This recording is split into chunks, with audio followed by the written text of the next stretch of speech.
Hi,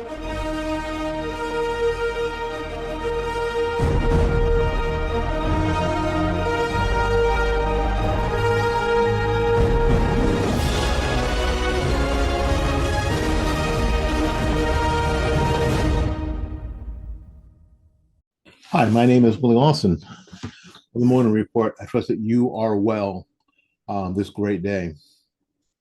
You know, I've had a number of videos about race, and this is another one because I like to catch up every now and again. Because America talks about race constantly, yet it avoids the truth that actually govern it. We argue over symbols and language and intentions while ignoring the forces that shape outcomes. We shout past one another about justice and blame, but we rarely confront the mechanics that turn disagreement into resentment and tragedy into tribal warfare.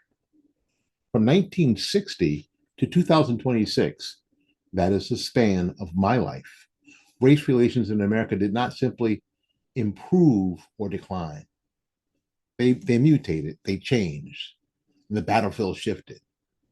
Vocabulary changed, the incentives hardened, and somewhere along the way, honesty became the rarest commodity in the conversation.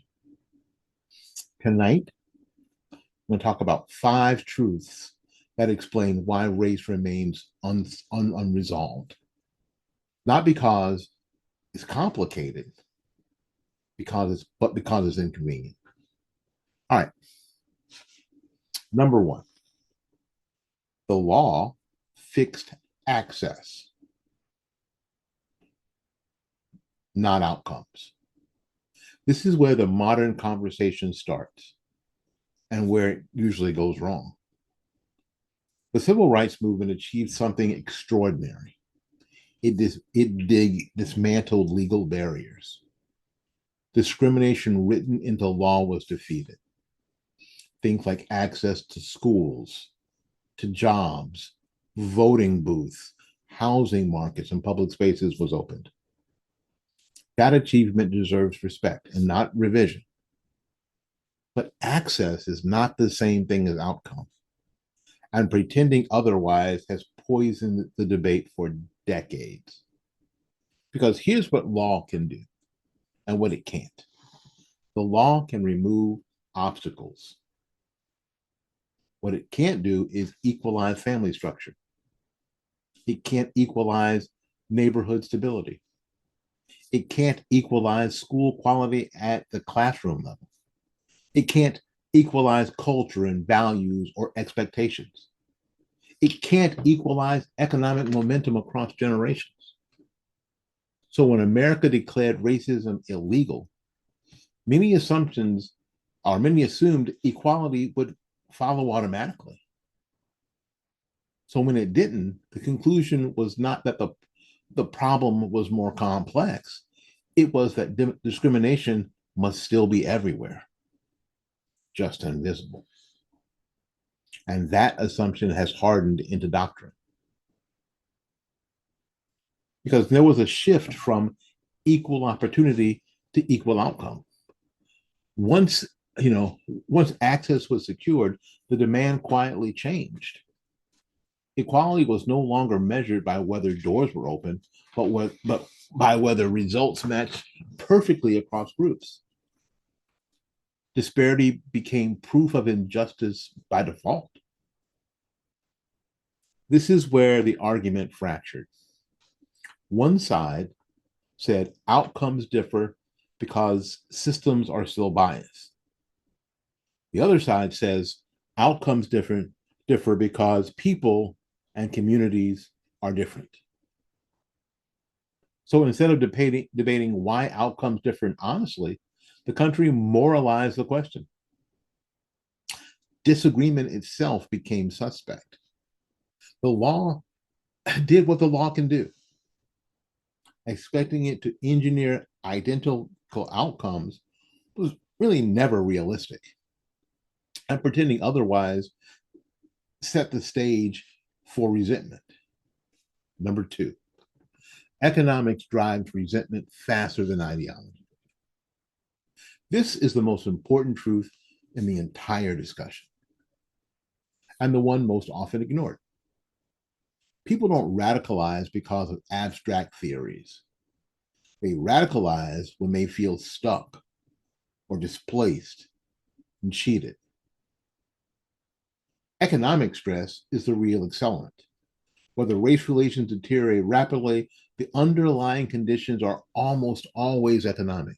Job loss, wage stagnation, rising housing costs, declining schools, reduced upward mobility. When resources feel scarce, people look for explanations, and race becomes a convenient framework. This is not about hatred, it's about survival psychology.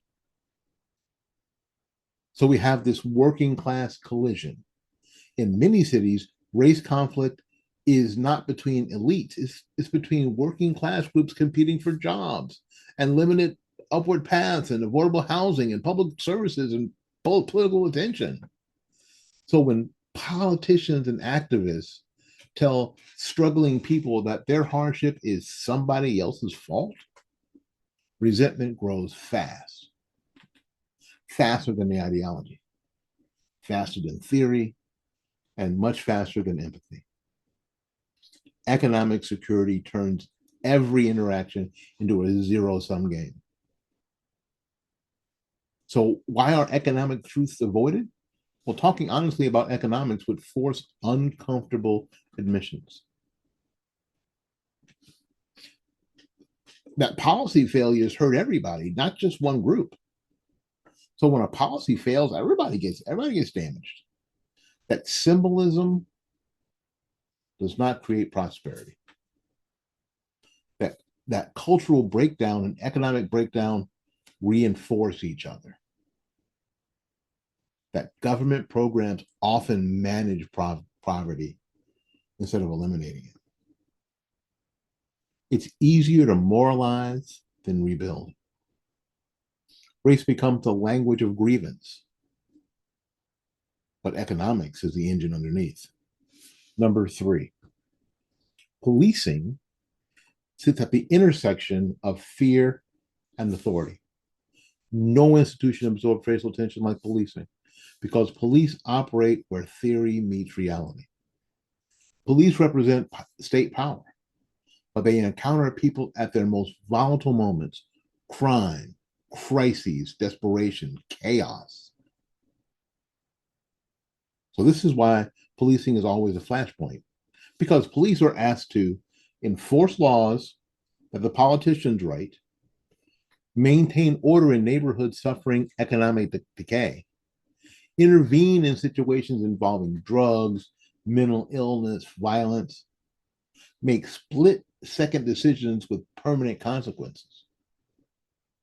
So this creates a perfect crap storm. Communities fear abuse of power, officers fear being ambushed, accusation and career destruction. Every incident becomes symbolic. When trust is low, every action is interpreted in the worst possible light. And there's this myth of some simple solutions. Just do this. There's no policing reform that eliminates risk, fear, or unfortunately tragedy. Anyone promising otherwise is lying or fundraising. Less policing can mean more disorder. More policing can mean more conflict. Body cameras have added evidence, but they don't add trust. Training does help, but it does not remove human fallibility. Policing reflects the health of a society around it. When communities are unstable, police become the visible face of invisible failures. Blaming police alone may be emotionally satisfying and structurally useless. Number 4, media rewards outrage. And we see it every day. Scroll Twitter. Scroll the yahoo.com page. Media rewards outrage, not resolution. So if race relations feel worse today than they did decades ago, media dynamics are a major reason why. Why? Because conflict is profitable. Outrage drives clicks and fuels engagement, mobilizes donors, and creates a very loyal audience. I'll tell you what, and I'm not whining and I'm not complaining, asking for support here. When I started podcasting on Blog Talk Radio as a, I guess for lack of a better term, Black conservative, my show was on at noon every day. I went from noon to 2, the same time Rush Limbaugh was on. So when people said, "You're just copying Rush Limbaugh," so it's not possible. I haven't heard the guy in years. I hadn't heard him in years because we were on the air at the same time. I had, people would, it was a call-in show and had a chat room. So people would say, "So you know what Rush is talking about?" And I said, "I don't have any idea what she's talking about. I'm here with y'all today. And I'm here Monday through Friday. So I don't know what he's talking about. I have no idea." Um, but my program was a lot like you see here. It wasn't about conflict.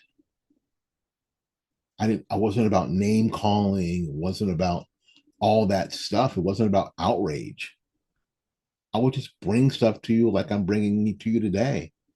And I want you to hear my heart and my mind, and I want to bring some things to you, and I want you to think about it too. Which is why I don't get into the back and forth in the comments, because it's not about outrage. It's not. I'm not engagement farming. I'm not. But there were programs that were on late at night or later at night, and it was all about the conflict. It was all about getting people to call and yell and scream at each other and cuss at each other and call each other names. And I'm like, no, I don't want to do that.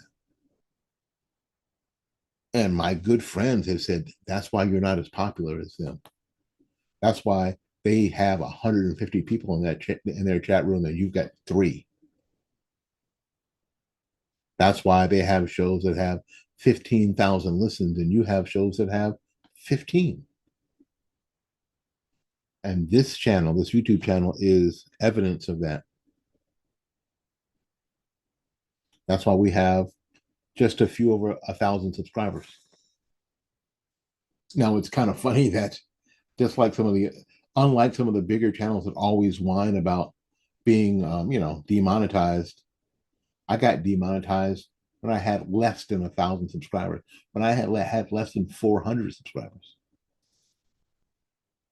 YouTube and Google came in and ripped away my any hope that I would be monetized when I had less than 500 subscribers. 400 maybe.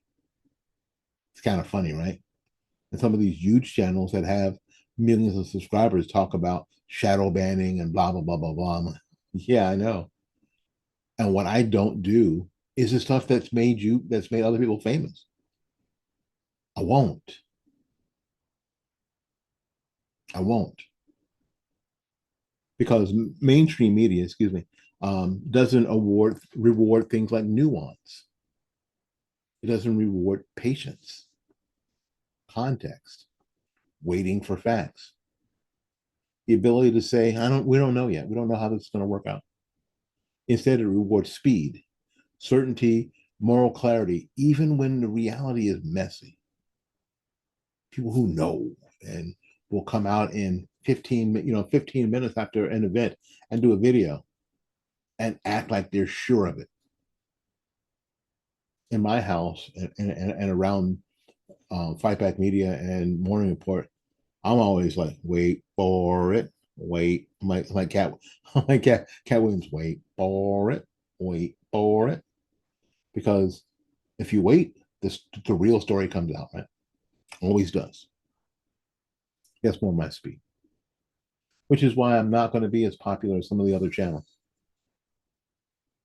And the people who come by, who drop by here and want to fight me, usually get bored because I don't want to fight them.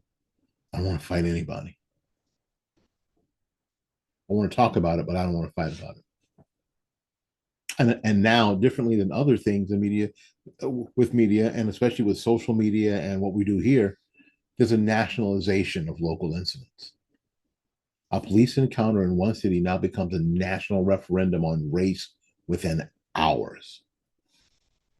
Context is stripped, motives are assumed, facts are filtered through ideology. Local truth dies under national narrative pressure. By the time the investigations conclude, the public has already gone on to something else, angrier and more certain, and less trusting than ever before. And this warps perception. Most Americans do not experience daily racial conflict. We do not. We just don't. So recently, and I did, you guys have to help me because I didn't see it, but apparently Pam Greer's on this show talking about the racism that she experienced as a young child. Well, Pam Greer's 76 years old. She's 10 years older than me. I don't know. I don't know where you had to be to say things like I had to shield my eyes to make sure I didn't see people hanging from trees. What? Most people do not experience daily racial conflict. We do not. I was thinking about this today on the way home tonight to do this video. Um, I grew up in the South. We moved here to the South when I was 7 years old. 7. And I know this is not going to surprise some of you, but in college, I dated a white girl. And I did hear the term nigger lover said to her in public. I think we went to play, we went bowling or something somewhere, and some people were, saying stuff. But for the most part, in my everyday life, going through most days, I did not feel the pressure of racial conflict coming from every single thing, every single look, I didn't. And now I've been married to my wife, a black woman, for damn near 40 years.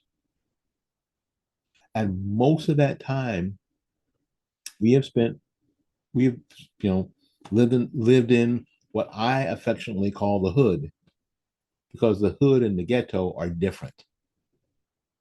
You only see the police helicopter or the ghetto birds in the hood on the weekend. The ghetto bird flies in the ghetto every night. So there's a difference. And because of the jobs I've had and the places I've had to go and the people I've had to deal with, I have simply not experienced that level of racism that the media would have you think that somebody who grew up in my time would have done that. It just didn't happen. I personally, and this is me personally, I have never been denied a position or a job that I didn't have the education or experience to have. I've done everything that I've wanted to do. Crazy, ain't it? That sort of blessing, that sort of favor is just off the chart. I have done in my life everything that I've had the education or the experience to do. And a lot of things I wanted to do, I didn't have the education nor the experience, and I got to do them anyway. With this face, in this skin, with this accent, with the zip code that I had. Still.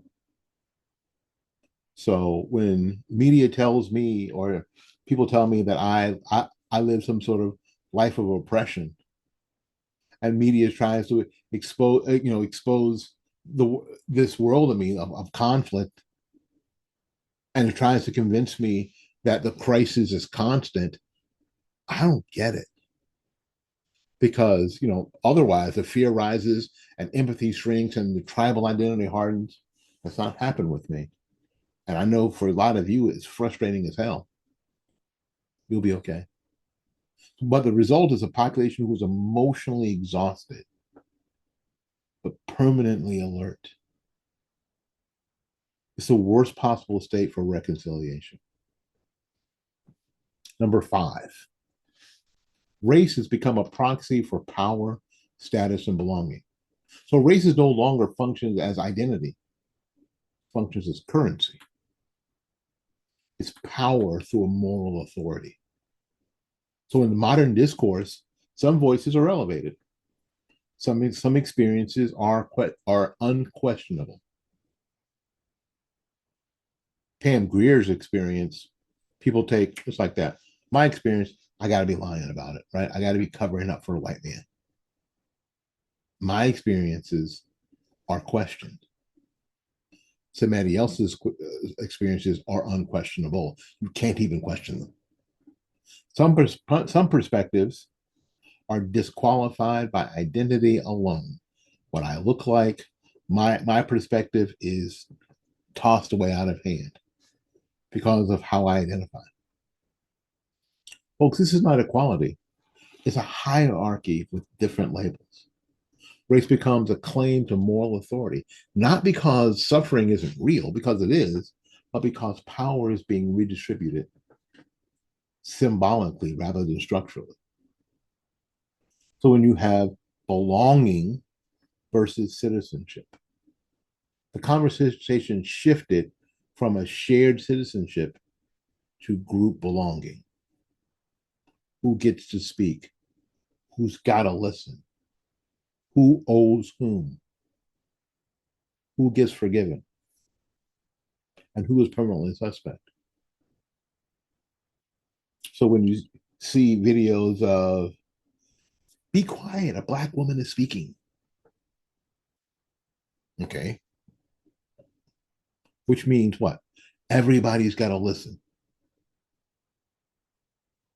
especially white men, white dudes. I don't know how y'all do it. When we talk about things like who owes whom, we should be fighting for what they call that, getting money for slavery, right? Who gets forgiven? Do white people get forgiven for slavery? Do white people even have to worry about getting forgiven for slavery? And who's permanently suspect? This fractures national identity. People stop seeing themselves as Americans with disagreements and start seeing themselves as factions with grievances. And once that happens, compromise becomes betrayal. And the tragedy of race in America is not that the problem exists. This is going to be very hard for some of y'all. Is that we refuse to discuss the problems honestly. We pretend law can deliver outcomes. We ignore economics until resentment explodes. We scapegoat policing for societal decay. We let media monetize the division. And we also turn race into a tool for power rather than understanding. And none of this leads to justice. And none of this is going to lead to peace. What it does is all leads to exhaustion, fatigue. And the hard truth is this: America will not heal race relations through slogans, training sessions, or symbolic gestures. It will require economic rebuilding that benefits working people, all working people. The honest acknowledgement of cultural responsibility. And a lot of Black conservatives have said for years the problems that happen in the Black community can only be fixed by those who live in the Black community.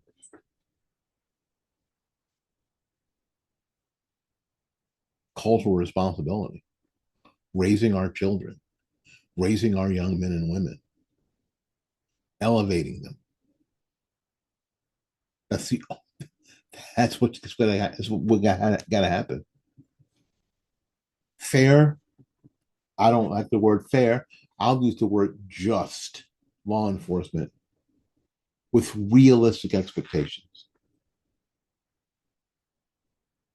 And the hardest of them all is media restraint, or just making the media irrelevant. Doesn't matter what CNN does, doesn't matter what MS Now does, it doesn't matter. And a return to shared citizenship over permanent grievance. That path is harder. The path I just laid out is much more difficult. And it doesn't really satisfy the emotions in the same way. But I'm gonna tell you, but it's the only way that leads anywhere that's worth going. My name is Willie Lawson, and thank you for spending some time here on the Morning Report. Until we see you again, go out there and learn something, love somebody, and for goodness sakes, y'all take care of yourself. We will see you when we see you. Bye now.